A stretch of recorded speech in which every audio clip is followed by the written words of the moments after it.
Ho fanamafisam-pihavanana izay tanjona hatramin'ny fahampanjaka, ho marimaritra iraisana iaraha mifaly amina vaninandro sy fanamariana iray no antony nisiany ny fankalazana ny taom-baovao iraisan'ny malagasy mariana isaky ny tsinam-bolan'ny lohataona. Ny fandinihan'ireo lonaka sy sojabe ampanjaka sy tangalamena ary andriana sy mpitaka-azomanga avy amin'ny foko 12 manerana ny nosy io vanim-potoana io araka ny fanazavan'ny mpikambana malagasy mampiray firenena Mamafi sy ny komity mpanomana ny taom-baovao iraisan'ny malagasy na KMTM.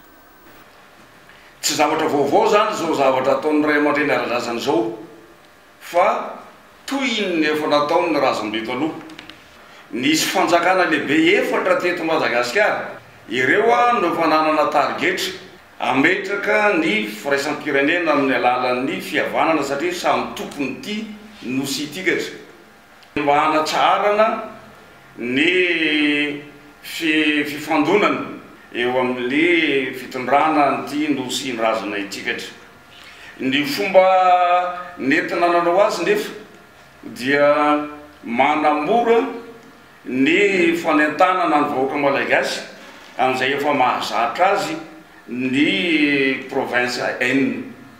Efa mahazatra ny vahoaka io akoatran'ny hoe filazana hoe foko 12. Efa miamandalana mitodika makany amin'ny fomba fisainana tena malagasy ny ray aman-dreny lehibe mitazona ny fandraharahana ny fitantanana ny fiainam-bahoaka amin'ny fokom-pirazanana amin'ny hasy fiandrianan'ny malagasy velona ankehitriny ara-drazana. Andian'ny fahaefatra no tanterahana any amin'ny faritry Boeny hivodronan'ny foko Sakalava mandray ny hetsika amin'ity taona ity. Raha Antananarivo sy Fianarantsoa ary Toamasina no efa nahatotosa ireo teo aloha. Tanjona ny ananganana ny tsangam-baton'ny firaisam-pirenena amin'ireo renivohim-paritany enina izay efa nanasa dingana ankehitriny hoy ny fanazavana. Anarahana ny fombafomba paritra tsirairay avy ihany koa ny hetsika atao mandritry ny atelon'ny fankalazana.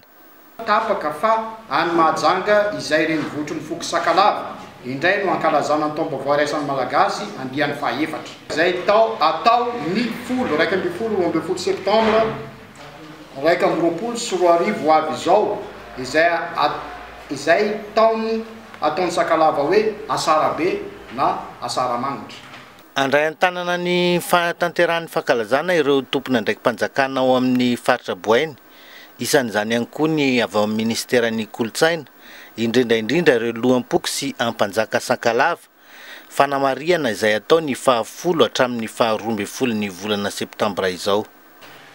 Ny mampiavaka ny taom-baovao izay atao any Boeny dia noho ny fandraisan'ny voalohany indrindra Sakalava. Ny filongoaben'ny Sakalava no mandray ny fankalazana ny taom-baovao iraisan'ny malagasy any Mahajanga izay iarahany plateforme de Grand Sakalava misalaza ny zavatra zany indrindra fa ao ambany firen'ny gouvernora-ny faritra Boeny indrindra fa ny mpanjakaben'ny Boeny. Zany zavatra zany niarahana ny fandinika tamin'ny ministère indrindra fa nisy descente commune izay natao ny comité mixte sur place iarahana amin'ny direction régionale sy ny zareo filongoabe, zareo ara-drazana rehetra ao amin'ny Sakalava any amin'ny Doanya indrindra fa ny karazany hoe ny entité lovako